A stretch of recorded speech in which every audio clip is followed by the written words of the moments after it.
اپنے تمام ناظرین کو ایران کی 13ویں قسط شیراز کے ساتھ خوش آمدید۔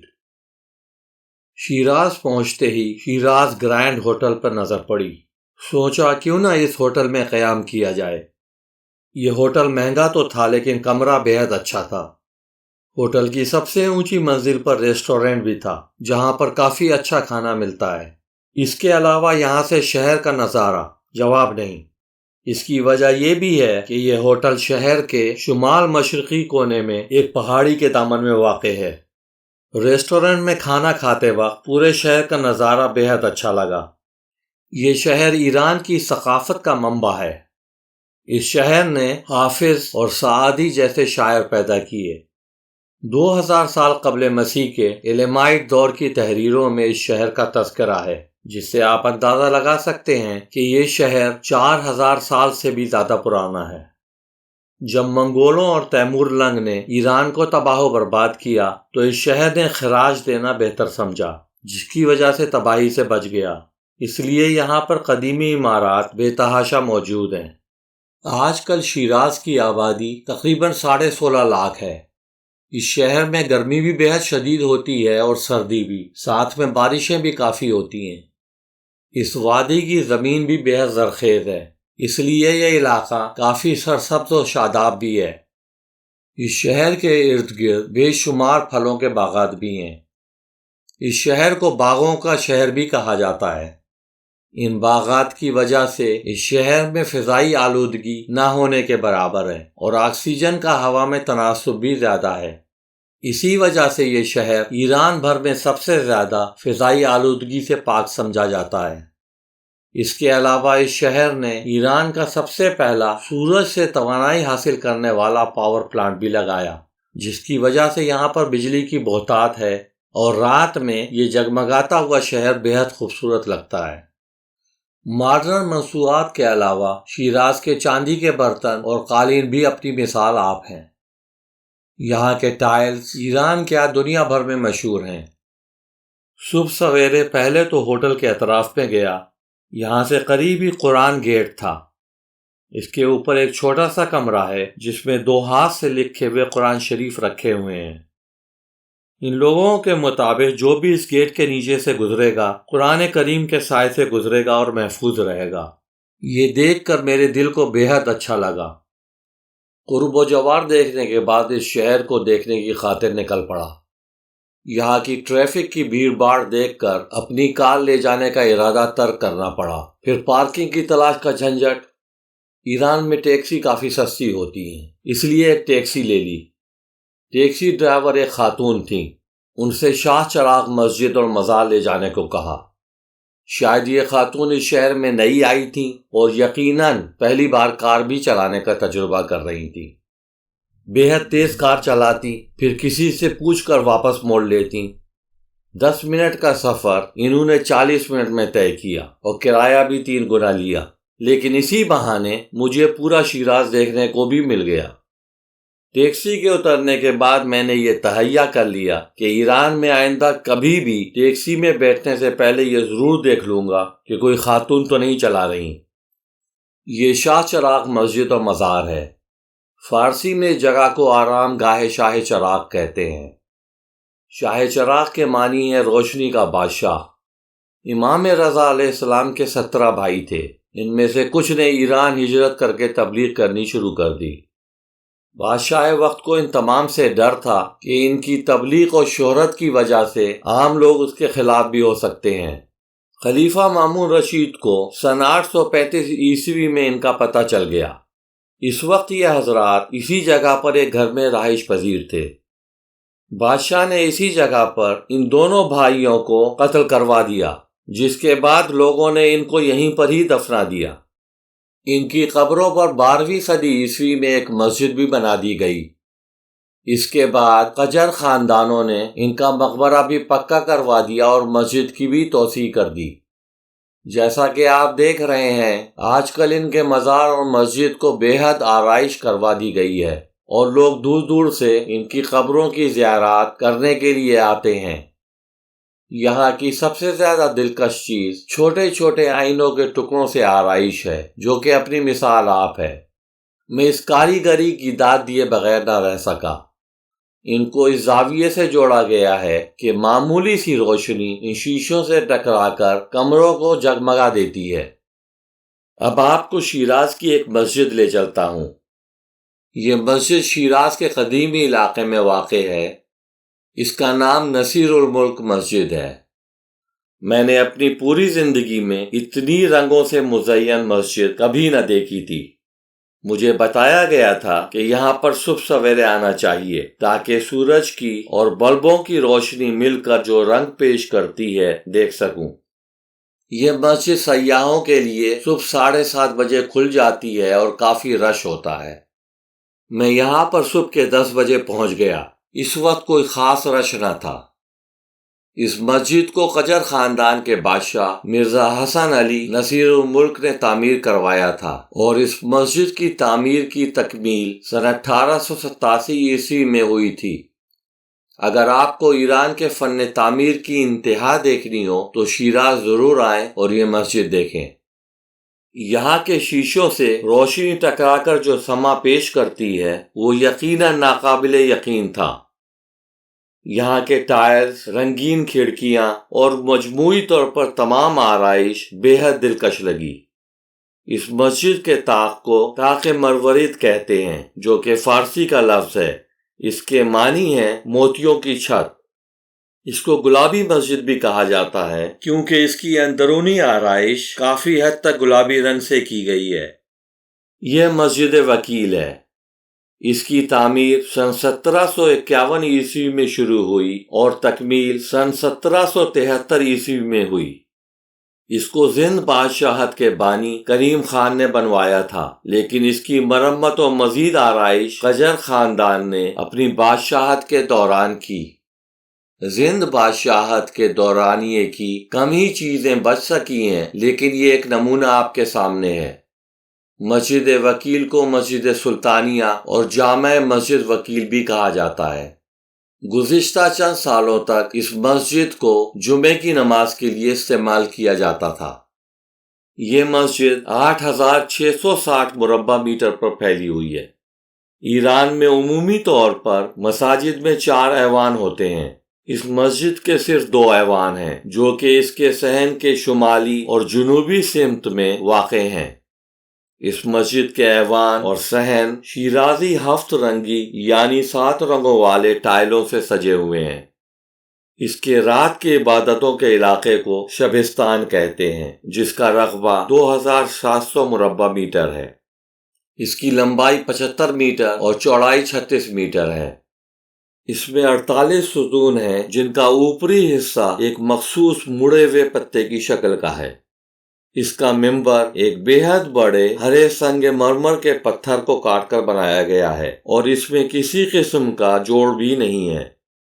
اس بلند منبر کی 14 سیڑھیاں ہیں جو کہ زند دور بادشاہت کی فن تعمیر کا ایک بے مثال نمونہ ہے۔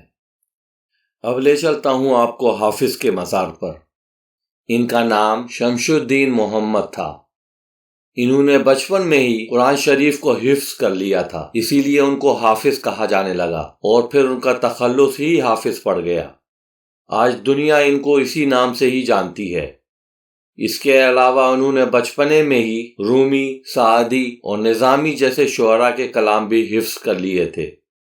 ان کی شاعری میں عشق و محبت اور صوفیانہ دونوں رنگ پائے جاتے ہیں۔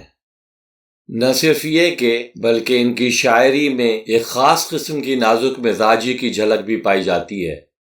جہاں تک میرا مطالعہ ہے، ان کی شاعری کے کچھ حصوں میں ویسا ہی رنگ ہے جیسے کہ مرزا غالب کی شاعری میں۔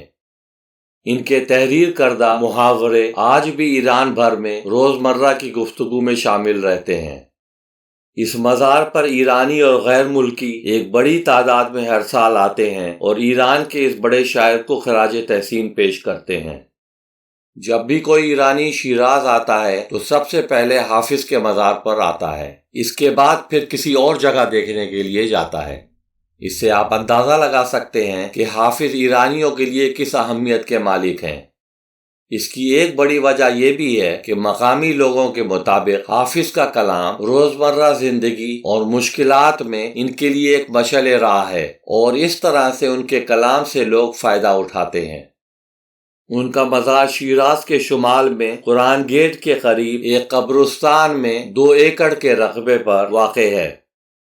اس قبرستان میں شیراز کے ان گنت اہم شخصیات بھی دفن ہیں۔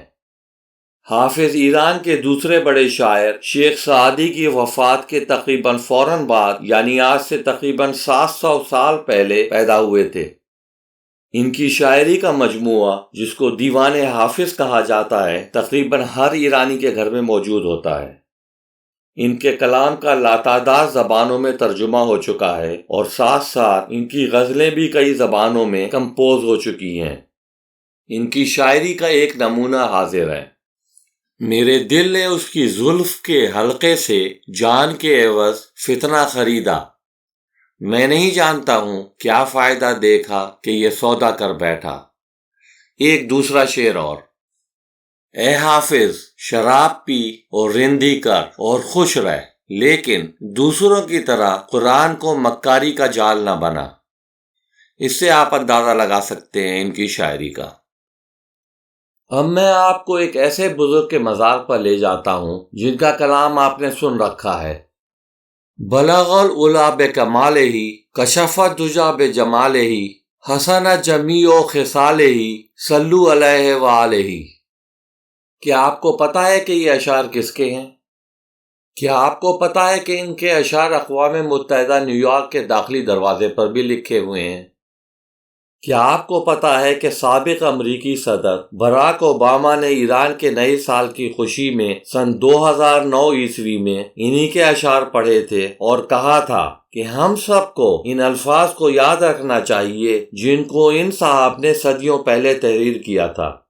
اس کے بعد براک اوباما نے انہی اشعار کا ترجمہ پڑھا تھا: اے آدم کی اولاد، ہم سب ایک جسم کا حصہ ہیں، ہم سب ایک ہی طرح سے تخلیق کیے گئے ہیں۔ اگر جسم کے کسی حصے کو تکلیف ہوتی ہے تو باقی اعضاء آرام سے نہیں رہ سکتے۔ اگر ہم کو ایک دوسرے کی تکلیف کا احساس نہیں تو ہم انسان کہلانے کے حقدار بھی نہیں ہیں۔ اب میں آپ سے درخواست کرتا ہوں کہ اس ویڈیو کو کچھ دیر کے لیے روک دیں اور سوچیں، پھر اگر آپ کا جواب صحیح ہو تو کمنٹ میں ضرور بتائیں کہ میں کس ایران کے مشہور شاعر کا تذکرہ کر رہا ہوں۔ پاکستانی اس بزرگ کو ایران کا علامہ اقبال بھی کہتے ہیں۔ چلیے، اگر آپ کو اب تک اندازہ نہ ہو سکا ہو تو ان کا نام شیخ سعدی ہے۔ یہ بزرگ شیراز میں تقریباً سن 1200 عیسوی میں پیدا ہوئے تھے۔ ان کی عمر تقریباً 100 سال بتائی جاتی ہے۔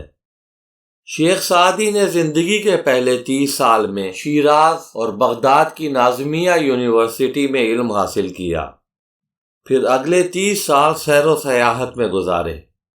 اس 30 سال کے دورانیے میں شیخ سعدی سیریا میں صوفیوں کی ایک جماعت کے ساتھ مل گئے جس نے عیسائیوں کے مظالم سے تنگ آ کر صلیبیوں پر حملہ کر دیا، لیکن بدقسمتی سے اسرائیل کے ایک شہر عکا میں عیسائیوں کے ہاتھ قید ہو گئے اور اگلے 7 سال ایک غلام کی حیثیت سے عکا کے قلعے کے باہر خندقیں کھودنے پر مامور رہے۔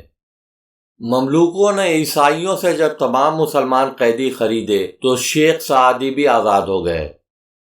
کچھ عرصے کے بعد یہ سندھ، ہندوستان کے صوبے گجرات اور دہلی بھی گئے۔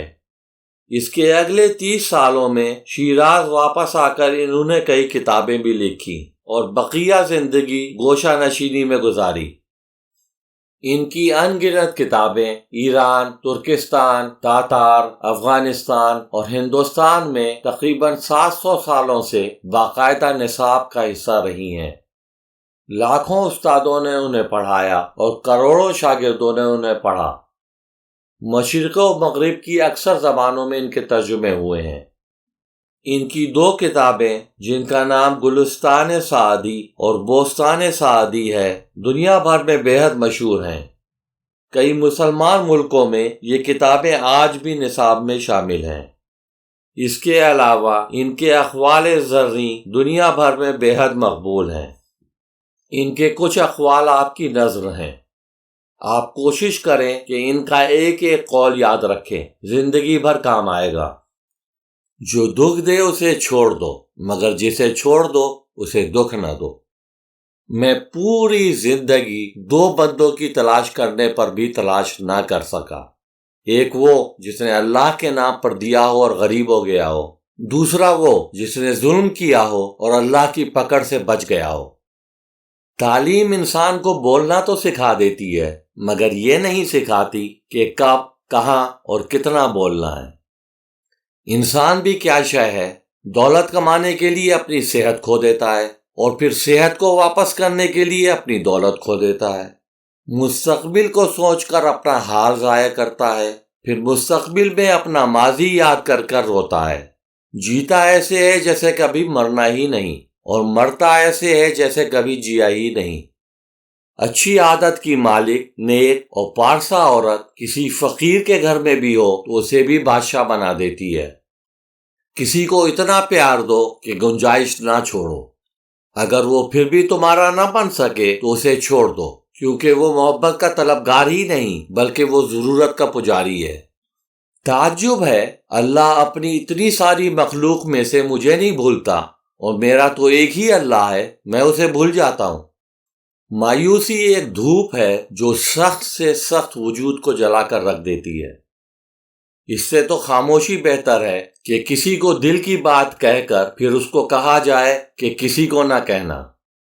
کسی کو اچھے عمل سے دلی خوشی دینا 1000 سجدے کرنے سے بہتر ہے۔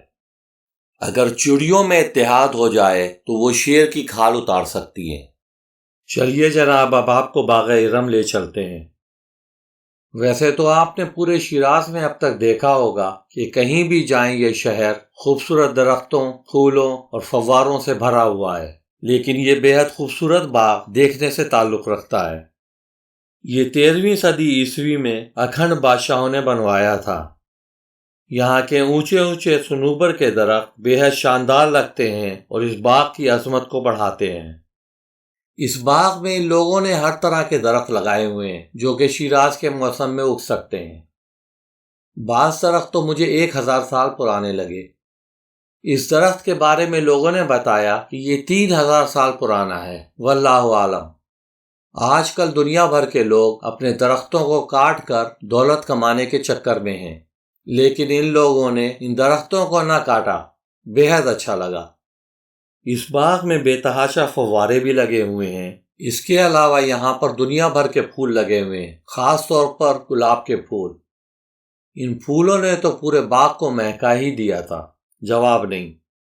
کاش یوٹیوب میں اس ویڈیو کے ساتھ ساتھ آپ لوگوں کو ان پھولوں کی خوشبو بھی سنگا سکتا۔ اس باغ میں آ کر پتہ چلتا ہے کہ اس باغ کو باغ ارم کیوں کہتے ہیں۔ ارم فارسی کا لفظ ہے جس کے معنی ہے جنت۔ یہ باغ بلا شبہ جنت کا ہی ایک باغ ہے۔